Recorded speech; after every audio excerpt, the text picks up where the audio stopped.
Aliansi Mahasiswa Aceh minta DPRA pecat Gubernur Aceh Nova Iriansyah.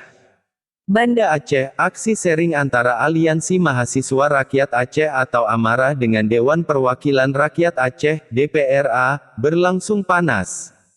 Kegiatan dilaksanakan Senin, tanggal 2 Agustus tahun 2021, di gedung DPRA. Aksi itu memuat tuntutan pecat Nova Iriansyah.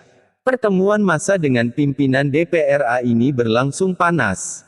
Kepada Ketua Dewan Perwakilan Rakyat Aceh, DPRA, Dahlan Jamaluddin, massa meminta agar Gubernur Aceh, Nova Iriansyah dan Sekda Aceh, Sekretaris Daerah, Sekda Aceh, Takwa untuk dipecat. Karena menurut massa selama memimpin Aceh, banyak kebijakan yang tidak pro terhadap rakyat. Oleh karena itu, mereka mendesak anggota dewan untuk melakukan pemecatan terhadap mereka.